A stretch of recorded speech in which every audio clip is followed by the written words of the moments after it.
Hello दोस्तों, welcome करता हूं आप सभी का एक बार फिर से। आप देख रहे हैं वासिम्पल, मैं आपके साथ सैयद शमशाद हुसैन।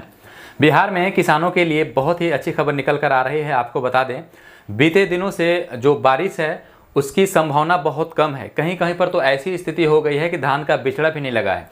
इसको लेकर मुख्यमंत्री नीतीश कुमार ने एक बड़ा फैसला किया है, बड़ा निर्णय किया है। आपको बताते चलें, यहाँ पर नीतीश ने कहा है कि किसानों को डीजल अनुदान व रोज 12 घंटे बिजली दिया जाएगा। तो यहाँ पर रोज 12 घंटे बिजली देने की बात कही जा रही है। और किसानों के लिए अच्छी खबर यह है कि 2023-24 का जो डीजल अनुदान पोर्टल है वो चालू हो चुका है। आपको बताएंगे, पीसी स्क्रीन पर लेकर जाएंगे आपको और वहां पर सब कुछ बताएंगे, क्या क्या डॉक्यूमेंट्स चाहिए, क्या क्या दस्तावेज चाहिए और डीजल अनुदान में आपको कितना पैसा मिलता है। जैसा कि आपको मालूम ही होगा, पिछले वीडियो में हमने बताया ही था, लेकिन अभी 2023 वाला चालू नहीं था, जो कि आज चालू कर दिया गया है। ठीक है, अभी आवेदन 0 हुआ है, तो जल्दी से आपको आवेदन करना है। क्या क्या यहाँ पर सावधानियां बरतनी है, सब कुछ हम बताएंगे। पहले थोड़ा सा खबर विस्तार से समझ लेते हैं। मुख्यमंत्री नीतीश कुमार ने किसानों को खेती के लिए डीजल अनुदान और रोज दिन 12 घंटे बिजली देने को कहा है। अफसरों से बोले नहरों को अंतिम छोर तक पानी की गारंटी की जाए। नीतीश कम बारिश से उत्पन्न स्थिति की शुक्रवार को समीक्षा बैठक कर रहे थे। उन्होंने कहा कि किसान को हर संभव सहायता उपलब्ध कराई जाए।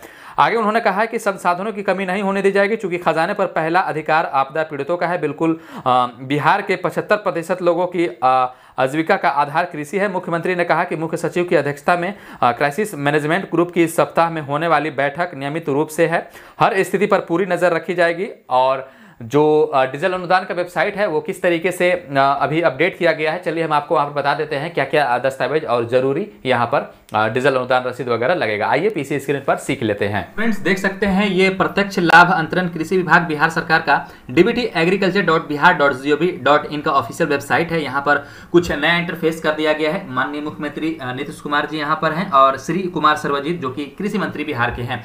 यहाँ पर आप देख सकते हैं डीजल अनुदान खरीफ 2023-24 का आवेदन जो है न्यू यहाँ पर पॉपअप करके मैसेज आ रहा है, ये चालू हो चुका है और जल्दी से जल्दी आपको आवेदन कर लेना है। चलिए अब हम बताते हैं। आवेदन करने पर जैसे ही आप क्लिक करेंगे तो यहाँ पर आपके सामने एक नया पेज ओपन हो जाएगा। ठीक है, यहाँ पर भरने से पहले हम आपको बता दे रहे हैं कुछ जरूरी निर्देश। किसान आवेदन में अपना नाम और अपने पति का नाम आधार में अंकित नाम के अनुसार ही करना है, यानी जो आपका आधार में नाम है वही आपको यहाँ पर अंकित करना है। डीजल रसीद कंप्यूटराइज डिजिटल रसीद पर पंजीकरण संख्या के अंतिम 10 अंक, रसीद पर किसान का हस्ताक्षर, अंगूठा का निशान के बिना रसीद मान्य नहीं होगा। यानी जो कंप्यूटराइज जो रसीद होगा डीजल पंप का, उसमें आपको अंतिम 10 अंक रखना है। ठीक है, और अंगूठे का निशान या फिर सिग्नेचर उसमें कर देना है, अन्यथा आपका रसीद मान्य नहीं होगा। रसीद की जो तिथि रखी गई है यहाँ पर 22/7, यानी आज ही 22 तारीख है और 7वां महीना है। आज से लेकर के 22/7/2023 से 30/10/2023 तक ही मान्य यहाँ पर रखा गया है। तो 22/7/2023 से 30/10/2023 तक यहाँ पर रसीद मान्य रखा गया है। इस बीच कभी भी आप डीजल लेकर के उस रसीद को डाल करके अनुदान के लिए आवेदन दे सकते हैं। डीजल अनुदान की राशि आवेदक के आधार से जुड़े बैंक खाते में अंतरित की जाएगी। अगर बैंक खाता आधार से जुड़ा नहीं होगा तो एनपीसीआई से लिंक नहीं होगा तो बैंक वैसे किसान को बैंक में खाता जो है राशि अंतरित नहीं हो पाएगी। तो आपका अपने बैंक के साथ एनपीसीआई को लिंक करा लेना है। आपका बैंक खाता आधार एवं एनपीसीआई से लिंक है या नहीं, इसकी पुष्टि के लिए आप इस लिंक पर क्लिक करके जांच कर सकते हैं। आवेदन में कृषक को 3 प्रकार स्वयं बटाईदार और स्वयं प्लस बटाईदार से बांटा गया है। किसान किसी भी प्रकार के लिए आवेदन कर सकेंगे। स्वयं की स्थिति में किसान थाना नंबर, खाता नंबर, खेसरा नंबर, कुल सिंचित रकबा, अगल बगल के किसानों के 2 नाम प्रविष्ट के साथ भूमि दस्तावेज तथा डीजल पावती अपलोड करेंगे। बटाईदार की स्थिति में किसान खेसरा नंबर, कुल सिंचित रकबा और अगल बगल के किसानों के 2 नाम और उनके द्वारा हस्ताक्षरित दस्तावेज, जो कि फॉर्म यहाँ पर है, यहाँ पर आप यहाँ पर क्लिक करेंगे तो ये आपको डाउनलोड हो जाएगा और इसको भर करके आपको अपलोड करना है। ठीक है, यहाँ पर किसान का नाम, पति का नाम, गांव का नाम, पंचायत का नाम, यहाँ पर प्रखंड और यहाँ पर जिला, उसके बाद आपका थाना, खेसरा नंबर, बुधारी का नाम, चौहद्दी, कुल खेती का रकबा, पटवन का रकबा। ठीक है, गवाह के रूप में यहाँ पर आपको दे देना है और दिनांक और किसान का जो हस्ताक्षर अंगूठा का निशान है वो यहाँ पर रहेगा। यहाँ पर आपको वार्ड सदस्य, मुखिया, सरपंच या फिर कृषि समन्वयक से आपको हस्ताक्षर करवा लेना है। आगे आपको बता दें, स्वयं प्लस बटाईदार की स्थिति में किसान स्वयं के लिए थाना नंबर, खाता नंबर, खेसरा नंबर, कुल सिंचित रकबा, अगल बगल के किसानों के 2 नाम प्रविष्ट के साथ भूमि दस्तावेज और सत्यापित दस्तावेज तथा डीजल पावती अपलोड करेंगे। और बटाईदार के लिए खेसरा नंबर, कुल सिंचित रकबा, अगल बगल के किसानों के 2 नाम प्रविष्ट के साथ हस्ताक्षरित दस्तावेज, यहां से आप फॉर्म डाउनलोड कर सकते हैं और कंप्यूटराइज्ड डीजल पावती अपलोड करेंगे। किसान द्वारा दिए गए कुल पटवन का रकबा के अनुसार ही कुल अनुमानित अनुदान राशि का निर्धारण होगा, जिसे आवेदन के समय डिस्प्ले किया जाएगा। तो यहाँ पर आप देख सकते हैं अनुदान का प्रकार है, यहाँ पर डीजल अनुदान यहाँ पर आपको सिलेक्ट कर लेना है। ठीक है, और ये आप देख सकते हैं प्रिय कृषक, सूचित किया जाता है कि अभी खरीफ मौसम 2023-24 के फसल के लिए यह योजना लागू है। यहाँ पर आपको ये जो बटाईदार एवं स्वयं बटाईदार की स्थिति में अगर आप कर रहे हैं तो इसको फॉर्म को डाउनलोड कर लेंगे, अन्यथा इसको आप क्लोज कर देंगे। यहां पर आप अपना पंजीकरण संख्या डालेंगे। अब आपको पंजीकरण संख्या डालने के बाद यहां सर्च वाले बटन पे क्लिक करना है। आपके सामने पूरा डिटेल्स निकल करके आ जाएगा। इस वित्तीय वर्ष के फसल मौसम खरीफ 2023-2024 में आपने आवेदन 0 बार किया है। इस चीज को बढ़िया से समझिएगा। यहाँ पर आवेदन 3 बार ही लिया जाएगा आपसे, अन्यथा 3 बार से ज्यादा हो जाएगा तो फिर नहीं लिया जाएगा। बहुत सारे लोग सिंचाई के लिए 3 एक ही बार में कर देंगे तो फिर दोबारा आवेदन नहीं कर सकते हैं। यहाँ पर 3 पटवन के लिए आपको मिलता है, ठीक है। तो बारी बारी से करेंगे, जब जब आप डीजल से पटाएं अपने खेत को उसी समय करेंगे। मौसम यहाँ पर खरीफ चूज कर लेंगे। फसल के नाम यहाँ पर धान का बिचड़ा और धान है। तो अभी धान का बिचड़ा यानी धान के बिचड़े के लिए आप जब धान के बिचड़े के लिए कर रहे हैं, यानी जो धान का बीज लगता है उसमें अगर आपने पटवन किया है तो ये चूज करेंगे, ठीक है। और धान अगर आपने धान रोपा है उसमें पटवन कर रहे हैं तो ये चूज करेंगे। धान का बिचड़ा के लिए यहाँ पर आप देख सकते हैं कि एक ही बार आपको मिलेगा। और उस अगर आप धान यहाँ पर क्लिक करेंगे तो इसमें के लिए इसमें भी आपको सिंचाई की संख्या भी एक ही बार रखा गया है, ठीक है।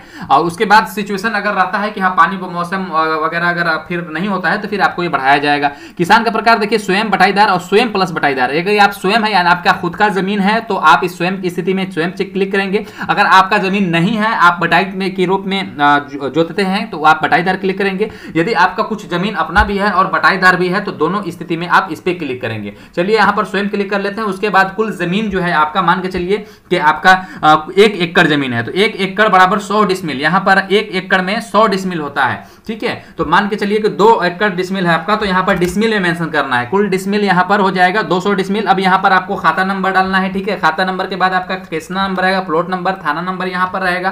देन उसके बाद कुल सिंचित रकबा डिसमिल में, यानी कुल जमीन जो आपका 200 डिसमिल था, आपने 180 में यहाँ पर जो 180 डिसमिल में आपने खेती किया है तो इस प्रकार से डालेंगे। अगर दोनों 200 डिसमिल में ही आपने खेती किया है तो 200 डालेंगे। अब बगल के किसान के नाम यहाँ पर कुछ भी डाल देंगे जो आपके बगल में जो जिस जहाँ पर आप खेती करते हैं वहाँ के जो बगल के किसान होंगे वहाँ पर आप यहाँ पर डाल देंगे इस तरीके से, ठीक है। बगल के किसान के नाम इस तरीके से, ठीक है। देन उसके बाद यहाँ पर देखिए सिंचित भूमि का रकबा 180 आ जाएगा। अब यहाँ पर जो आपका क्रय की गई डीजल लीटर में है तो आपने कितना लीटर यहाँ पर लिया है तो यहाँ पर आप इस तरीके से डाल सकते हैं। और यहाँ पर मूल्य आपको डालना है। तो मान के चलिए कि हमारा 3000 का डीजल है, 3000 का डीजल है तो हम यहाँ पर डाल देंगे। और 3000 के डीजल के डालने के बाद जो कुल अनुमानित राशि होगा वो आपको 1350 रुपया मिलेगा। तो डीजल के क्रय के मूल्य के हिसाब से ही आपको यहाँ पर राशि मिलती है। अब यहाँ पर डीजल का जो रसीद संख्या है वो आपको डालना है और यहाँ पर आपको तिथि डालना है। पेट्रोल पंप का नाम डालना है, सही से देख लीजिएगा रसीद में।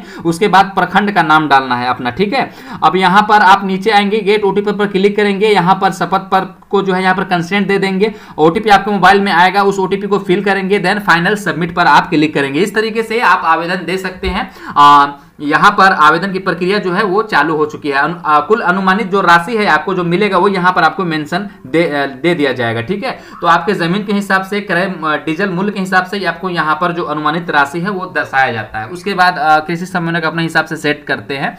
तो कुछ लोगों का 3000, 4000, 5000 रुपए तक भी यहाँ पर आता है। तो इस तरीके से आप जो डीजल अनुदान के लिए वो आवेदन दे सकते हैं। याद रहे, एक बार फिर से आपको बता दें, जो रसीद है वो 22/7/2023 से 30/10/2023 तक ही मान्य होगा। इसके पीछे का रसीद या फिर इसके आगे का रसीद मान्य नहीं होगा। यदि आपने 22/7/2023 से पहले डीजल लिया है और उसका रसीद है तो वो रसीद मान्य नहीं होगा। आप पेट्रोल पंप पर जाएं और वहां से आप रसीद प्राप्त कर सकते हैं। डीजल लिया है तो भी बात, तो बहुत तरह का सेटिंग वगैरह सब चलता है। बस वगैरह में भी डाल रहे हैं यहाँ पर डीजल और उसको भी सेटिंग करके ले रहे हैं। बहरहाल आपने आज सच्चाई अगर किया होगा तो ही इसका आवेदन करेंगे, क्योंकि जांच जो है ना वो आपके जहां पर आपने खेती किया है वहां पर आपके कृषि समन्वयक आएंगे, 2 अधिकारी आएंगे, वो जांच करेंगे कि हाँ आपने पटाया है नहीं पटाया, ठीक है।